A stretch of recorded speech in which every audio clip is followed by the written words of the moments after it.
මෙච්චර ලංකාව ඇතුලේ මෙච්චර ගැටලු යනකොට අපේ රාජ්‍ය නායකයා මොකද කරන්නේ? ලංකාවේ ජනාධිපතිවරයා මොකද කරන්නේ? ක්ලයිමේට් චේන්ජ් එකට ගිහිල්ලා දීලා එනවා ලොකු ටෝක් එකක් දීලා ආවා.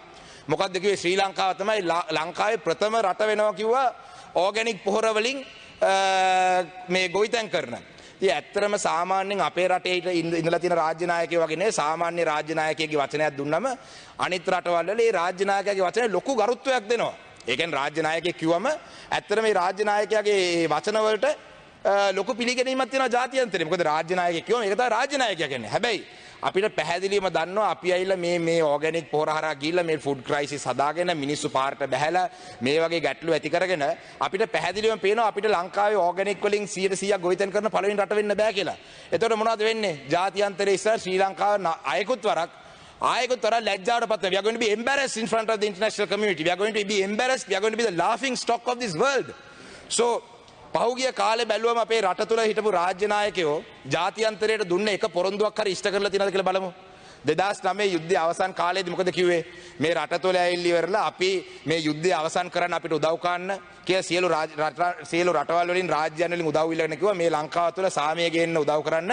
අපි ලංකාව තුල අපි හරි විදියට ඩෙමොක්‍රටික් විදියට අපි බලයේ සම්බන්ධ දේවල් අපි ගැටලු විසඳලා දෙන්නම්.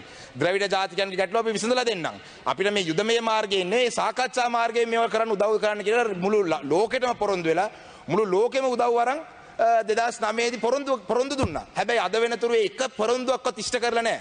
දැන් මේ ක්ලයිමේට් චේන්ජ් එකේ ගිහිල්ලා දීලා තියෙන කතාව වගේම තමයි රාජ්‍ය නායකයෝ පහුගිය කාලේ දුන්න පොරොන්දු ඉෂ්ට කළා නැහැ. ඒකේ මොකද්ද අද වෙලා තියෙන්නේ? අද එක රටක්වත් අද දියුණු වෙච්ච එක රටක්වත් ශ්‍රී ලංකාවට 7-5ක උදව්වක් කරන්නේ ඇයි? දුන්න පොරොන්දු ඉෂ්ට කරන්නේ නැති රටවලට කවුද උදව් කරන්නේ?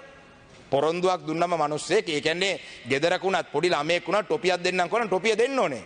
ඒ වුණාට ඒකට මැදිහත් වෙලා ගිහිල්ලා අරක දෙන්න මේක දෙන්න කියලා මොනවද කරන්නේ? හැබැයි ඒක කරන්නේ නැතුව මොනවද කරලා තියෙන්නේ? රටේ රාජ්‍ය නායකයා අද පත් කළා දෙනවා one country one law කියලා ටාස්ක් ෆෝස් එකක්. one country one law task ලංකාවේ මිනිස්සු one country one law කියලා හිව්වම ඉගෙන හිතුවේ සියලු දෙනාටම නීතිය පොදුවේ ක්‍රියාත්මක කරයි කියලා. අපි දැක්කා ඒරාවුරු පොලිසිය මම තමයි මේ වීඩියෝ එක රිලීස් කරේ. ඒරාවුරු පොලිසියේ කොන්ස්ටබල් කෙනෙක් මේ දෙමළ තරුණයෙක්ට පහර දුන්නා කියලා සරත් වීරසේවන්තුමාට මම කතා කරා. එතුමා ඒ වෙලේම ඉන්ට්‍රොඩික් කරලා දැම්මා. ඉන්ට්‍රොඩික් කරලා පරීක්ෂණයක් පටන් ගන්නකො. හැබැයි ඊට දවස් 3කට පස්සේ සීනියර් DIG කෙනෙක් කෑගල්ලේ පහර දීමක් කරලා තිබ්බා. ඒ විදිහෙන් වීඩියෝ එකක් ආවා. එතුමාට ට්‍රාන්ස්ෆර් එකක් දීලා. දැන් සාමාන්‍යයෙන් one country one law කිව්වම අපි බලාපොරොත්තු වෙන්නේ සියලු දෙනාටම එකසේ නීතිය ක්‍රියාත්මක වෙයි කියලා. දැන් මේකේ වෙලා තියෙන්නේ සල්ලි තියෙන මිනිහට එක නීතියක් සල්ලි නැති මිනිහට තව නීතියක්. උඩ ඉන්න මිනිහට එක නීතියක් යට ඉන්න මිනිහට තව නීතියක්. ඉතින් ඇත්තටම අපි නම් ඇත්තටම මේ one country one law එක තුලින් ගලගොඩත්තේ ඥානසාර හාමුදුරුවෝ පත් කිරීම හරි ද්‍රවිඩ ජාතිකයන් මේකට පත් නොකිරීම ගැනවත් අපි නම් වැඩි කලබල වෙලා නැහැ. මොකද මං හිතන්නේ මේ රජයේ ප්‍රතිපත්තියක් වෙලා තියෙන්නේ මේ රටේ ඉන්න දෙමළ මුස්ලිම් ජනතාව එපා කියන තැන තමයි ඉන්නවා කියන තැන පැහැදිලිව කියන්න ඕනේ. අපි ද්‍රවිඩ ජාතික සන්ධානයේ වශයෙන් අපි කියන්නේ ඒකීය ශ්‍රී ලංකාවක් තුළ නොබෙදිය හැකි ශ්‍රී ලංකාවක් තුළ නොබෙදිය යුතු ශ්‍රී ලංකාවක් තුළ සියලු ජාතීන්ගේ දේශපාලනමය අයිතිවාසිකම් ලබා දෙන්න කියන එක. හැබැයි one country one law කියන සංකල්පයට එක දෙමළ පුරවැසියෙක්වත් දාන්නේ නැතුව මම හිතන්නේ මේ ජනාධිපති ඒකේ ටාස්ක් ෆෝස් එකේ ඉන්න හෙඩ් ටාස්ක් ෆෝස් එකේ ඉන්න ප්‍රෙසිඩන්ට් ඇවිල්ලා ලංකාවේ ව්‍යවස්ථාව උල්ලංඝනය කරලා ලංකාවේ උසාවි වලට අපහාස කරලා හිරේ ගිහිල්ලා ජනාධිපති පොදු සමාවකින් ඇවිල්ලා පාස්කු කොමිසමේ එතුමාට විරුද්ධව ක්‍රියාමාර්ග ගන්න කියපු පුද්ගලයෙක් තමයි ජනාධිපතිතුමා එක රටක් එක නීතියක් හදන්න පත් කරලා තියෙන්නේ.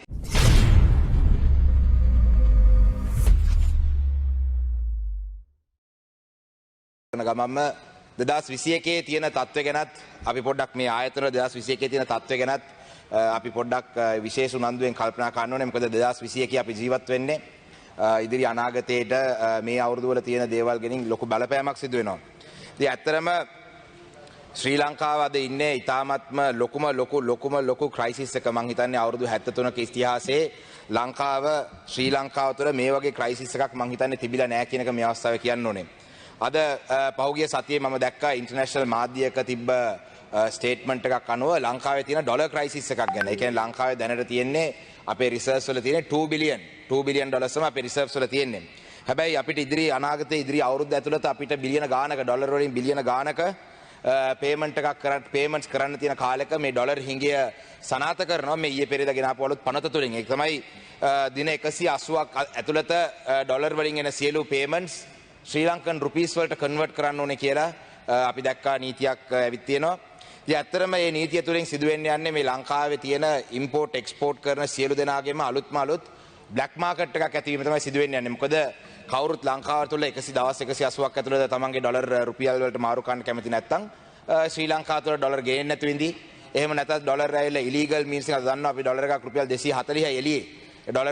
ඩොලර් අනේ මම ඔව් Honorable Minister බන්දුල ගුණවර්ධන.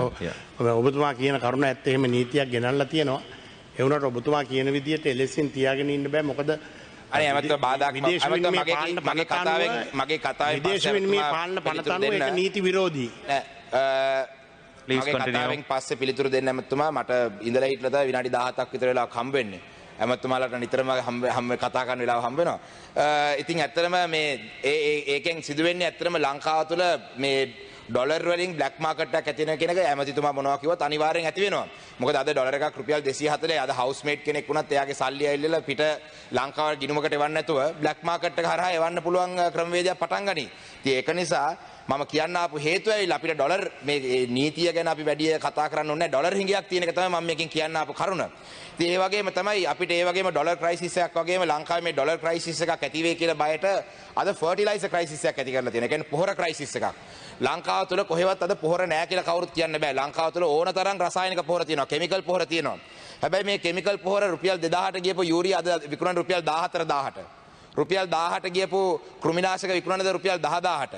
මේ වගේ මිල ගණන් දීලි වලලා ඇත්තටම අද උද්ඝෝෂණය කරන්න ඕනේ ගොවියෝ නෙවෙයි. අද උද්ඝෝෂණය කරන්න ඕනේ සාමාන්‍ය ජනතාව. මොකද ගොවියෝ කොහෙන් හරි සල්ලි තියෙන ගොවියෝ ණයට අරගෙන හරි රුපියල් 10000ට 14000ට යූරියා පොහොර දාගෙන කොහොම හරි තමන්ගේ ගොවිතැන් කටයුතු ටික කරගෙන යයි. හැබැයි අද ඇත්තටම පාරේ බහැලා උද්ඝෝෂණය කරන්න ඕනේ මේ ගොවි ජනතාවට මේ ලංකාවේ ඉන්න සියලු ජනතාව. මොකද මේ පොහොර නැතිවීම තුලින් ලංකාවේ සිදුවෙන්න යන්නේ ලංකාවේ ඉදිරි අවුරුද්ද ඇතුළත අවුරුදු දෙක ඇතුළත එක්ස්පර්ට්ස්ලා කියලා තියෙනවා ලංකාවේ ෆුඩ් ක්‍රයිසිස් එකක් ඉන්නවිටබල් කියලා. ඇත්තටම අපි දැක්ක ඇමතිවරු කියනවා අපේ දිස්ත්‍රික්කයේ සංවර්ධන කමිටුවේ සභාපතිතුමා කියනවා මේ ගොවියෝ බය නැතුව ඉන්න අපි දෙනවා කියලා ඕගලන්ට මේ පාඩුවක් වුණොත් එහෙම අපි මේ පාඩුව වන්දි ගෙවනවා කියලා. මම අහන්න කැමති මේ රජයේ ප්‍රතිපත්තියක්ද මේ වන්දි ගෙවන එක. එහෙම වන්දි ගෙවනවා නම් මේ මැදමොළනේ සල්ලි වලින්වත් නැත්නම් ශ්‍රී ලංකා පොදු ජන පෙරමුණේ කට්ටියගේ සල්ලි වලින්වත් නෙවෙයි වන්දි ගෙවන්නේ ශ්‍රී ලංකාවේ සල්ලි වලින් වන්දි ගෙවන්නේ. ශ්‍රී ලංකාවේ සියලු බදු ගෙවන ජනතාවගේ සල්ලි තමයි වන්දි ගෙවන්න වෙන්නේ. ඉතින් මේ වන්දි ගෙවුවන් පස්සේ වන්දි ගෙවලා ගොවියට එයාගේ සල්ලි හම්බ වෙයි. හැබැයි ලංකාවේ කන්න බොන නැති වෙයි. ලංකාවේ ෆුඩ් ක්‍රයිසිස් එකක් යන එක වළක්වන්න බෑ. එක්ස්පර්ට්ස්ලා කියලා තියෙනවා ලංකාවේ අනිවාර්යයෙන්ම ෆුඩ් ක්‍රයිසිස් එකක් ඇති වෙනවා කියලා. ඒතකොට ලංකාවේ ෆුඩ් ක්‍රයිසිස් එකක් ආවම කන්න බොන්න නැති වෙනවා. කන්න බොන්න නැති වුණාම මිනිස්සු දැන් අද තියෙන තත්ත්වනේ මිනිස්සුන්ට එදා වේල කන්න බොන්න නැති වුණාම ලංකාවට වෙන දේ ගැන සියලු දෙනාම හොඳින් පැහැදිලිව දන්නවා. අද ඒ වගේම තමයි බ්ලැක් මාකට් කියන එක සියලු දේම වෙලා තියෙනවා. දැන් අද ගත්තොත් එimhe ඉදිරි අනාගතයේදී ඉදිරි සති දෙක ඇතුළත සති දෙක නේ ඉදිරි මාස කිහිප ඇතුළත අනිවාර්යයෙන්ම ලංකාවේ khනිජ තෙල් වල හිඟයක් ඇති වෙන එක වළක්වන්න බෑ. සියලු දෙනාම දන්නවා ලංකාවේ khනිජ තෙල් හිඟයක් ඇති වෙනවා. මොකද අද කෙරිසින් ඔයිල් ඒ කියන්නේ භූමි තෙල් ගන්න ගියත් පෝලිං ලොකු ගාණක් පෝලිං තියෙනවා. අද ලොකු ව්‍යාපාරිකයෝ මොනවද කරන්නේ මේ බ්ලැක් මාකට් මේ රජයේ ප්‍රතිපත්තියක් වශයෙන් මම හිතන්නේ මේ ඩොලර් වලට කළු කඩයක් පොහොර වලට කළු කඩයක් ඒ වගේම තෙල් වලටත් කළු කඩයක් ඇති කරන්න යන්නේ. මොකද සල්ලි තියන අය භූමි තෙල් ගිහිල්ලා ලක්ෂ ගණන් වල භූමි තෙල් අරන් ගිහිල්ලා පෙට්‍රල් ෂෙඩ් හරහා ගන්න නැතුව ගෙවල් වල වැඩි ගාණට විකුණනවා. ඒ වගේම තමයි මම ඊයේ පෙරේද ගියා අබාන්සකට මේ ඉලෙක්ට්‍රොනික මේ අයිටම් වගේක් ගන්න. එතකොට මම මේ කියන්න කැමති නෑ කොයි බ්‍රාන්ච් එකද කියලා. හැබැයි එයා කියනවා මේ අපේ ස්ටොක් නෑ. හැබැයි මෙන්න මේ ගෙදර මේ පුද්ගලයා ගාව තියෙනවා ගන්න ගිහිල්ලා කියලා. ඒතර එයාගේ අබාන්ස් එකේ තියෙන බඩු උනත් ගිහිල්ලා ඉවරලා ෆ්‍රිජ් 10ක් තිබුණා ෆ්‍රිජ් 10 අරන් ගිහිල්ලා ගෙදර තියාගෙන රුපියල් ලක්ෂ 2කේ ෆ්‍රිජ් එක රුපියල් ලක්ෂ 3ට විකුණනවා. මේකේ බ්ලැක් මාකට් එකක් ඇති වෙලා තියෙනවා. මේ වගේ බ්ලැක් මාකට් දිගින් දිගටම ඇති කරගෙන යන්න සල්ලි නැති වෙන්න අපේ ලංකාවේ බැංකු පද්ධතිය කඩා වැටෙනවා ඉතිරි අනාගතයේදී. ලබන අවුරුද්දේ මුල් කාලේ ඇතුළත බැංකු පද්ධතිය අනිවාර්යෙන් කඩා වැටෙනවා. මේක වළක්වා ගන්න බෑ. මොකද පහුගිය අවුරුදු එකමාර බැලුවම බැංකුවල පර්ෆෝමන්ස් රිපෝට් බැංකුවල ප්‍රොෆිට් ස්ටේට්මන්ට් අරන් බැලුවම බැංකුව හොඳට පර්ෆෝම් කරලා තියෙනවා. ඇයි ඒකට හේතුව මොකද්ද?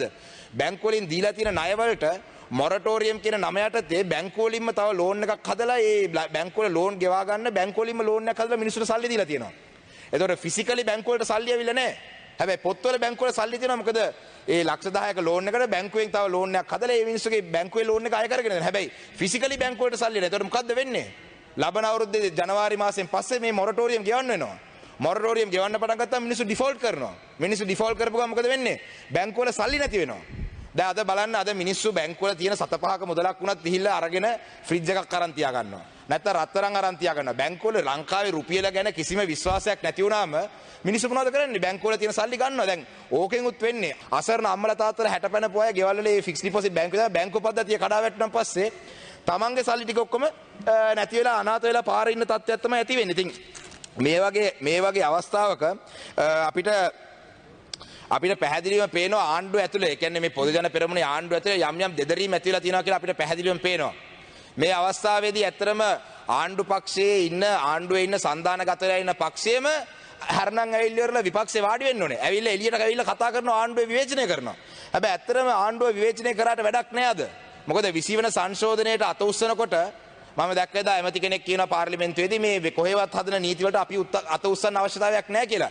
හැබැයි ඔය ඇමතිවරුන්ගේ ක්‍රියාකලාපයන් වලින්ම තමයි ඒකට අද ඒ අවස්ථාව උදා කරලා දීලා තියෙන්නේ. 20 වෙනි සංශෝධනයට අත උස්සද්දී දැනගෙන හිටියේ නැද්ද මෙහෙම දෙයක් සිදු වෙනවා කියලා?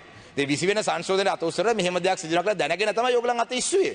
දැන් අද ගත්තම අද ශ්‍රී ලංකාව තුළට චීනෙන් පොහොර නැවක් ඇවිල්ලා ඒක ගෙනාවේ නැත්තම් මිලියන 8ක මුදලක් අනිවාර්යෙන් ගෙවන්න ඕනේ කියන තත්ත්වයට ඇවිල්ලා තියෙනවා. චීනේ සමාගමක වැඩකට චීන එම්බසි එකෙන් කතා කරන්නේ ලංකාව ඇතුළත. ඉතින් ඒ වගේ තත්ත්වෙට පෝට් සිටි එකට පාස් කරනකොට අත උස්සපුවා දැනගෙන හිටියේ නැද්ද මේ අවස්ථාව ඇති වෙනවා කියලා? අපි කිව්වා. අපි පැහැදිලිව අපි විශ්වට සහයෝගය දුන්නේ නැත්නම් මේකයි. අපි පෝට් සිටියට සහයෝගය දුන්නේ නැත්නම් මේකයි. මොකද දන්නවා චීනේ ඉන්ෆ්ලුවන්ස් එක වැඩි වෙන්න අද පොහොර නැවකට පොහොරේ අසූචි කියනවා කියන මොනවද තිබ්බත් ලංකාවේ රජයට පීඩා කරන තත්ත්වයකට මේ ඇවිල්ලා තියෙනවා. ඉතින් ඇත්තටම ඉල්ලීමක් කරනවා මම මේ පොදු ජන පෙරමුණේ ලේකම්තුමා මේගේ ප්‍රෙස් මීට් එකක් දැක්ක ඊයේ පෙරේද එතුමා කියනවා මේ ආණ්ඩුව ඇතුළේ ඉන්න කැමති නම් යන්න කියලා එළියට. ඉතින් ඇත්තටම ආණ්ඩුව ඇතුළේ ඉන්න කැමති නැත්නම් එළියට ඇවිල්ලා මෙන්න මෙතන පිටිපස්සේ වාඩි වෙලා මේ පිටිපස්සේ ඉන්න කට්ටිය ඔය පැත්තට යවන්න. මොකද අපිටත් හරි කරදරේ. අපිට කතා කරන්න දෙන්නේ නැහැ සාමාන්‍යයෙන්. අද කවුරුත් නැහැ. ඉතින් ආණ්ඩුවේ ඉන්න කැමති නැත්නම් මේ සන්දානගත පක්ෂ ටික ඇවිල්ලා පිටිපස්සේ වාඩි වෙනවා නම් හරි මේ කට්ටිය යවමු මෙහා පැත්තට. හැබැයි මම පස්සට හරියන්නම් ඔය පැත්තට හරියන්නම් ඕගොල්ලන් හරි දේ කරන්න.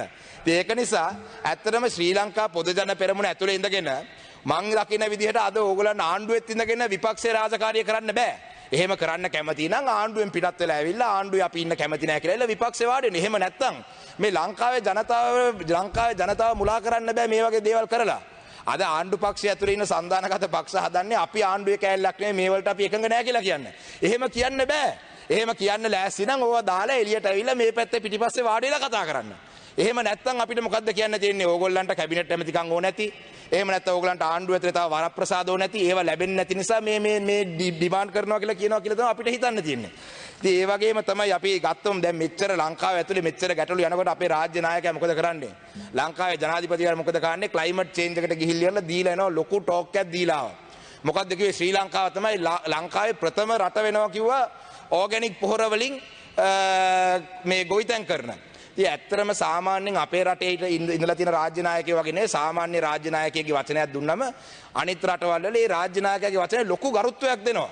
ඒ කියන්නේ රාජ්‍ය නායකයෙක් කිව්වම ඇත්තටම මේ රාජ්‍ය නායකයාගේ වචන වලට ලොකු පිළිගැනීමක් තියෙනවා ජාත්‍යන්තරේ. මොකද රාජ්‍ය නායකයෙක් කිව්වම ඒක තමයි රාජ්‍ය 나යකයා කියන්නේ. හැබැයි අපිට පැහැදිලිවම දන්නවා අපි ඇවිල්ලා මේ ඕගැනික් පොහොර හරහා ගිහිල්ලා මේ ෆුඩ් ක්‍රයිසිස් හදාගෙන මිනිස්සු පාරට බැහැලා මේ වගේ ගැටලු ඇති කරගෙන අපිට පැහැදිලිවම පේනවා අපිට ලංකාවේ ඕගැනික් වලින් 100% ගොවිතැන් කරන පළවෙනි රට වෙන්න බෑ කියලා. එතකොට මොනවද වෙන්නේ? ජාත්‍යන්තරේ ඉස්සර ශ්‍රී ලංකාව ආයකුත් වරක් ලැජ්ජාවටපත් වෙනවා. We are going to be embarrassed in front of the international community. We are going to be embarrassed. We are going to be the laughing stock of this world. So පහුගිය කාලේ බැලුවම අපේ රට තුල හිටපු රාජ්‍ය නායකයෝ ජාත්‍යන්තරයට දුන්න එක පොරොන්දුවක් හරි ඉෂ්ට කරලා තියෙනවද කියලා බලමු. 2009 යුද්ධය අවසන් කාලේදී මොකද කිව්වේ?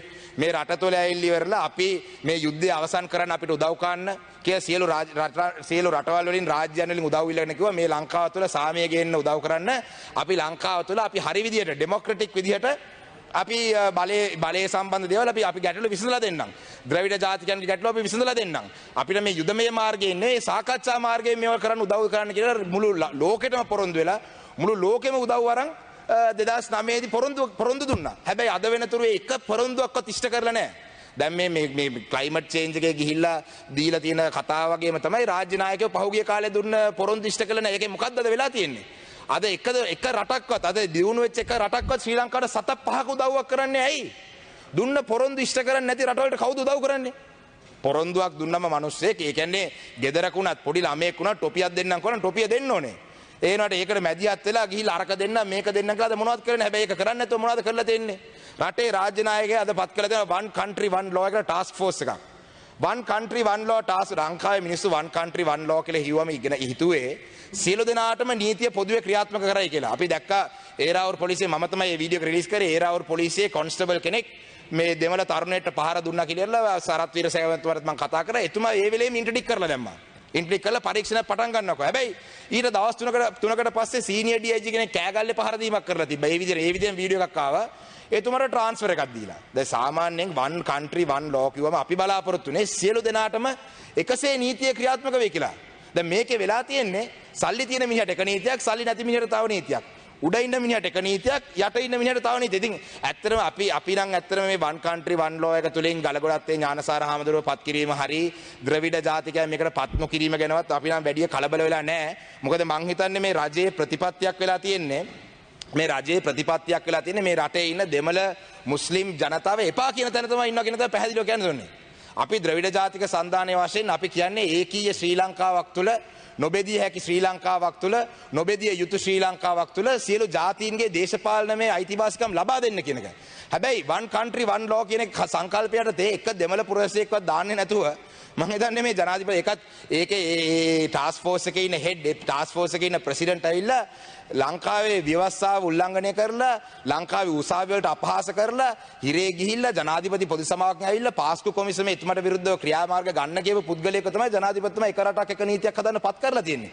ඉතින් අපිට ඇත්තටම ද්‍රවිඩ ජාතික අපි කැමති මේ රට ඇතුලේ ජීවත් වෙන්න අපි එකට ජීවත් වෙමු කියලා කියද්දි නෑ අපිට එපා ඕගොල්ලන් යන්න කියලා කියනවා වගේ තමයි අපිට නම් පේන්න තියෙන්නේ. ඉතින් පැහැදිලිව මේක මට හිතෙන්නේ ආණ්ඩුවටත් අවශ්‍ය ඒක.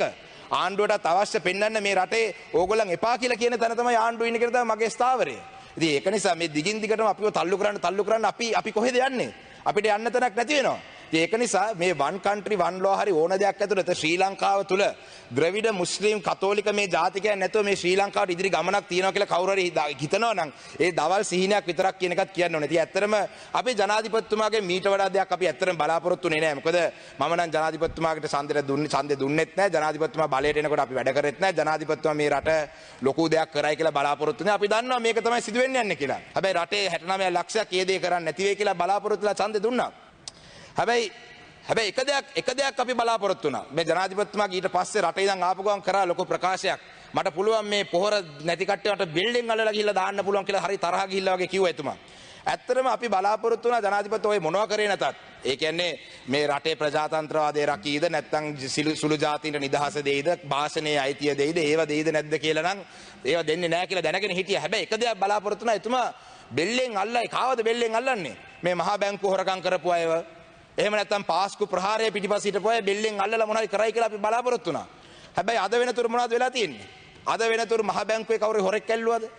මහා බැංකුව ගැන කතාවක් තියෙනවද? මොනවද කිව්වේ? අපි විකුණපු ඇසට්ස් උත් අපි ආපහු ගන්නකො. එක ගත්ත ඇසට් එකක් කියන්නේ. ඒක ඇසට් එකක් නෑ. අල්ලපු එක හොරෙක් නෑ.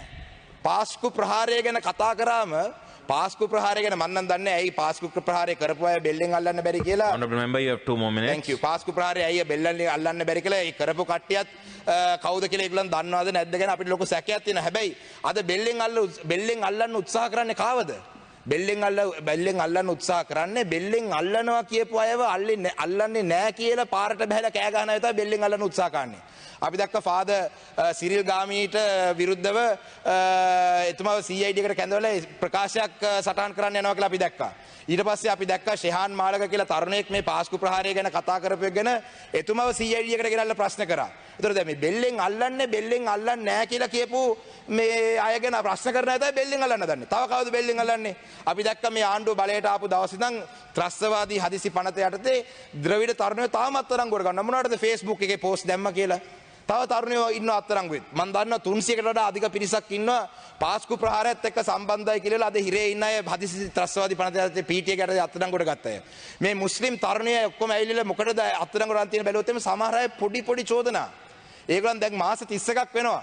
මේ මුස්ලිම් පාර්ලිමේන්තු මන්ත්‍රීවරුවත් ඒක අපි නම් දෙමළ මන්ත්‍රීවරු අපේ මේ ද්‍රවිඩ තරුණයෝ අත්අඩංගුවට ගත්ත එකට විරුද්ධව අපි කතා කරනවා. හැබැයි මේ එක මුස්ලිම් මන්ත්‍රීවරයෙක්වත් මේගොල්ලන් ගැන කතා කරන්න. ඉතින් ඒ අසරණ මිනිස්සු වැරද්දක් කරලා තියෙනවා නම් දඬුවමක් දීලා නිදහස් කරන්න. හැබැයි ඒක කරන වගක් අපිට නම් පේන්නේ නැහැ. හැබැයි අවසාන වශයෙන් මට කියන්න ඕනේ මේ ද්‍රවිඩ ජාතික තරුණයන් ඔයගලන් හිරේ දාන් ඉන්න පුළුවන්, මුස්ලිම ජාතික තරුණයන් හිරේ දාන් ඉන්න පුළුවන්.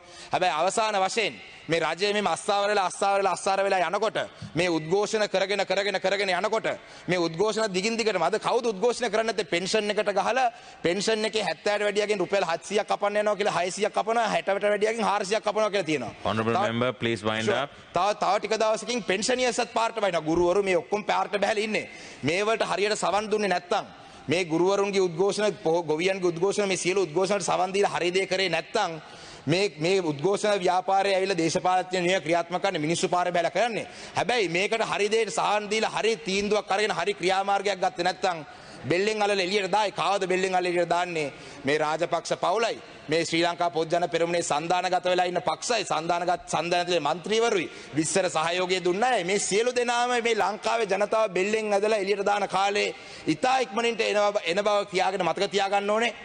මේ අපිට ඇත්තටම ඕනේ මේ ශ්‍රී ලංකාව තුළ ශ්‍රී ලංකාවට සුබ අනාගතයක් අද තරුණයෝ පාස්පෝර්ට් අරන් එළියට යන තරුණයෝ ලංකාව තුළ please wind up. Sure, but Sri Lanka needs today is hope, and we want to give them that hope, and I hope that through the budget in the future that there will be some hope that this country can have. Thank you. Thank you.